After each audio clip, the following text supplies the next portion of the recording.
पिंपरी चिंचवडमधल्या पैलवानाने वस्तादालाच हाबूक ठोकली. हो, महेश लांडगेंनी अजितदादांना एकेरी उल्लेख करत आवाहन केले होते आणि हे कमी होते की नाही की म्हणून लगेच महेश लांडगे यांच्या मदतीला पवार कुटुंबियांचा कट्टर विरोधक आलाय. म्हणजेच गोपीचंद पडळकर यांची एंट्री झाली आहे. निवडणूक पिंपरी चिंचवडची आहे म्हणून नाही, तर जिथे जिथे पवार कुटुंबातील सदस्य, मग कधी सुप्रिया सुळे असो, कधी रोहित पवार असो, तर कधी अजित पवार असो, की अगदी शरद पवार सुद्धा आले की गोपीचंद पडळकर विरोधात भक्कमपणे उभा टाकतात. आता अजितदादा महेश लांडगे हा वाद पिंपरी चिंचवडमध्ये चांगलाच चर्चेत असताना यामध्ये गोपीचंद पडळकर यांनी उडी घेतली आहे. पडळकर हे सध्या महेश लांडगेंसोबत पिंपरी चिंचवडमध्ये प्रचार करतायत. कसा करतायत आपण या व्हिडिओतून जाणून घेणार आहोत. नमस्कार, मी अर्णेश जोशी आणि आपण पाहत आहात cut to cut. Pimpri Chinchwad महापालिकामध्ये निवडणुकीत अजित पवार विरुद्ध महेश लांडगे ही गुरुचिराची कुस्ती चांगलीच रंगली आहे. या दोघांनीही एकमेकांवर टीका करताना हातचे काहीच राखलेले नाही. भ्रष्टाचाराचा आका, नसबंदीत पैसे खाल्ले, 70,000 कोटींचा घोटाळा, स्वतःच्या पोराकडे लक्ष द्या, अशा शब्दात त्यांनी एकमेकांना टार्गेट केलंय. पण अचानक मी छोटा कार्यकर्ता आहे असं म्हणत महेश लांडगे यांनी आपली ताकद कमी पडत असल्याचं अप्रत्यक्षपणे सांगत होते. पण आता महेश लांडगे यांच्या मदतीला कट्टर पवार विरोधक आमदार दाखल झालेत आणि पुन्हा एकदा भाजपात उत्साह संचारलाय. ते आमदार आहेत गोपीचंद पडळकर. तसं पाहायला गेलं तर गोपीचंद पडळकर आणि पवार कुटुंब हा वाद राज्याला नवीन नाही. त्यामुळे फडणवीस यांनी अनेकदा पडळकर यांना समज दिली आहे. पण ऐकतील ते पडळकर कसले? त्यांनी पवारांना विरोध कायम ठेवला. आता त्यांनी महेश लांडगे यांना साथ देत अजित पवार यांना डिवचलंय. तर नेमकं पडळकर काय म्हणाले ते पाहूयात. मी 10 वर्षांपासून पवारांच्या नादी लागलोय, माझं काहीही करू शकले नाहीत, मग महेश लांडगे यांचं काय करणार? अजित पवारांची छाती फाडली तर 10-15 कारखाने ढापलेले निघतील. पुणे आणि पिंपरी चिंचवडमधील अनेक सातबारे त्यांच्या नावावर निघतील. अनेक भ्रष्टाचाराची प्रकरणं बाहेर येतील. त्यामुळे महेश लांडगे यांच्या नादी लागू नये. महेश लांडगे हे पैलवान आहेत. कुठल्या क्षणी कुठला डाव टाकतील सांगता येत नाही. ते अपक्ष म्हणून निवडून आलेत.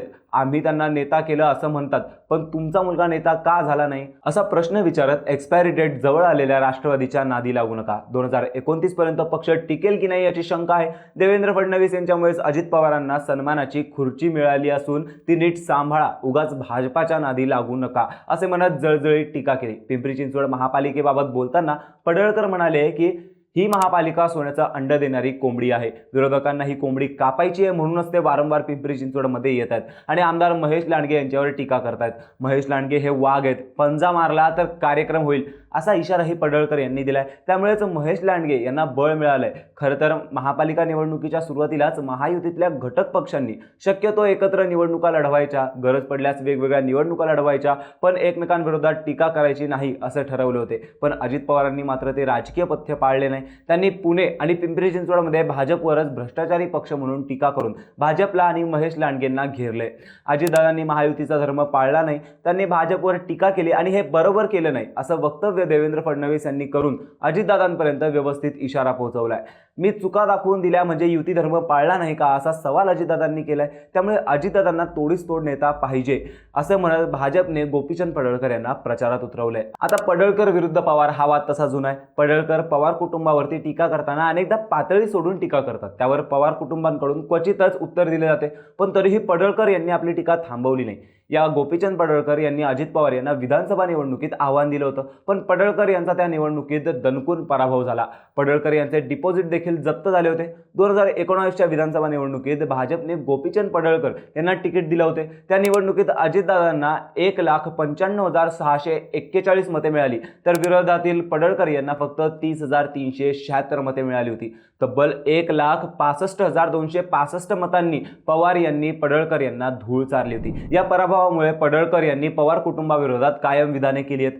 जून 2020 मध्ये पडळकर यांनी शरद पवार हे महाराष्ट्राला लागलेला कॅन्सर अशी टीका केली होती. पवारांनी बहुजन समाजातील नेतृत्वाला मोठे होऊ दिले नाही आणि समाजात जातीय तेढ निर्माण केली असा आरोप त्यांनी केला होता. डिसेंबर 2021 मध्ये अजित पवारांना मुख्यमंत्रीपदाची जबाबदारी दिली, तर ते अधिवेशन संपवायच्या आत 4 दिवसातच राज्य विकून मोकळे होतील अशा शब्दात डिवचले होते. तर सप्टेंबर 2023 मध्ये अजित पवार लबाड लांडग्याचे पिल्लू, त्याचबरोबर सुप्रिया सुळे म्हणजे लबाड लांडग्याची लेक अशी खोचक टीका गोपीचंद पडळकर यांनी केली होती. त्यामुळे त्यांना नोटीस सुद्धा बजावण्यात आली होती. तर जानेवारी 2023 मध्ये पवार कुटुंबीय चोर आहेत, कृषी प्रदर्शनात पवारांनी शेतकऱ्यांना पैसे मागितले असा गंभीर आरोप पडळकर यांनी केला होता. तसेच राज्याच्या तिजोरीवरती डल्ला मारणारे पवार चोर आहेत अशी बोचरी टीका पडळकर यांनी केली होती. त्यावर उत्तर देताना अजित पवार यांचा चांगलाच पारा चढला. तुम्ही ज्या माणसाबद्दल मला विचारताय तो काय एवढा मोठा नेता नाहीये, त्याने बोलावं आणि मी उत्तर द्यावं असं होणार नाही. कोण कुठला उपटसुंभ, त्याचं डिपॉझिट जप्त करून मी त्याला पाठवलंय, अशा शब्दात अजितदादांनी टीकास्त्र डागलं होतं. त्यावर पवार कुटुंबियांना फोडून काढण्याचं मी काम करतोय. त्यांना प्रश्न विचारले की ते मला उपटसुंभ म्हणतात. होय, मी आहे उपटसुंभ.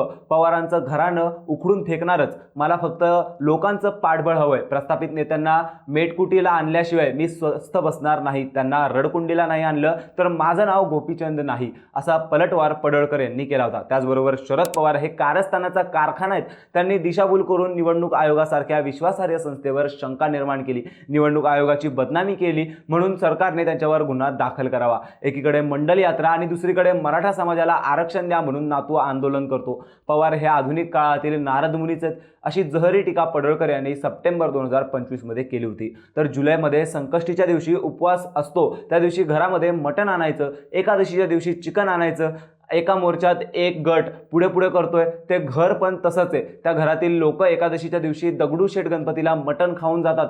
तुम्हाला माहिती आहे ते घर कोणतं आहे? तिची सासू ख्रिश्चन आहे, नवरा ब्राह्मण आहे, बाप मराठा आहे आणि आई दुसरीच आहे. असं ते कॉकटेल कुटुंबीय आहे असं म्हणत नाव न घेता पवार आणि सुळे यांच्यावरती टीका केली होती. मागील वर्षी गणपती उत्सवात अजित पवार जेव्हा देवेंद्र फडणवीस यांच्या सागर बंगल्यावर गणपती दर्शनासाठी आले होते तेव्हा पडळकर तिथे आधीच उपस्थित होते. मात्र अजित पवार आल्याचे समजताच पडळकर मागच्या दाराने बाहेर पडले होते. त्याची जोरदार चर्चा झाली होती. पडळकर अनेकदा भाषणात म्हणतात की 2019 मध्ये त्यांनी माझी मते चोरली किंवा प्रशासकीय ताकद वापरली, पण आता मी त्यांना सोडणार नाही. बारामतीमधील त्या पराभवाचा बदला घेण्यासाठीच पडळकर आजही पवारांच्या विरोधात सर्वात जास्त आक्रमक असतात. त्यामुळे त्यांची टीका त्या पराभवातून आलेली आहे. पिंपरी चिंचवड महापालिकेच्या निवडणुकीतील प्रचारात उपमुख्यमंत्री, पुणे जिल्ह्याचे पालकमंत्री अजित पवार आणि भोसरीचे आमदार महेश लांडगे यांच्यातील राजकीय वाद वाढला होता.